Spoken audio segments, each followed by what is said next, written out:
চট্টগ্রামে কুড়ানো প্লাস্টিকের বিনিময়ে নিত্যপণ্য দেয়ার উদ্যোগ নিয়েছে বিদ্যানন্দ ফাউন্ডেশন। সকালে পলিটেকনিক ইনস্টিটিউট সংলগ্ন মকবুল প্রাইমারি স্কুল মাঠে চার্টার্ডের আর্থিক সহযোগিতায় বিদ্যানন্দ ফাউন্ডেশনের উদ্যোগে এই কার্যক্রমের উদ্বোধন করেন চট্টগ্রাম বিশ্ববিদ্যালয়ের পরিবেশ বিজ্ঞানের শিক্ষক ও গবেষক ডক্টর শ্যামল কর্মকার। সেন্ট মার্টিন দ্বীপে এই প্রকল্পের সফলতার পর এবছর দেশের 64টি জেলায় প্লাস্টিক এক্সচেঞ্জ স্টোর স্থাপন করার উদ্যোগ নিয়েছে সংগঠনটি।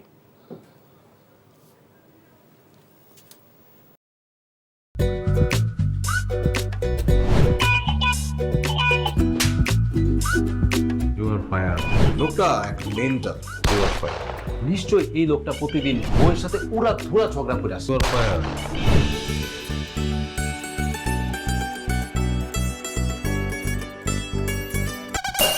এটা কি? হ্যাঁ, এটা কি পেঁপের জুস নাকি ভাতের মার?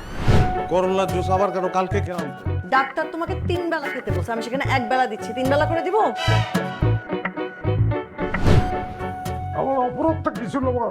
কি অন্যায় করছিলাম আমি? এরকম চিৎকার চেঁচামেচি করলে সোজা দারোয়ানের রুমে পাঠিয়ে দিব। খুবই সুন্দর লাগছে। ওটা আমি না, ওটা প্রমা। আসসালামু আলাইকুম দুলা ভাই, কেমন আছেন? ডার্লিং, আসো তাড়াতাড়ি আসো। আমার একমাত্র শালি প্রথম বাসায় আসছে। দুলা ভাইকে ভালোবাসিস? জানি না ভালোবাসি কিনা। মা, থ্যাংক ইউ তোমারে এত সুন্দর এত ভালো একটা বউ জুটায় দেওয়ার জন্য। তুমি এমন সুন্দর, যে কোনো ছেলে তোমাকে একবার দেখলেই প্রেমে পড়ে যাবে। কি ডার্লিং, কফি খাওয়া? আসো ডার্লিং, একসঙ্গে কাজ করি। ও এনজিওর কিস্তি প্রথমবার বিকাশ পেমেন্ট করলেই 20 টাকা ইনস্ট্যান্ট ক্যাশব্যাক।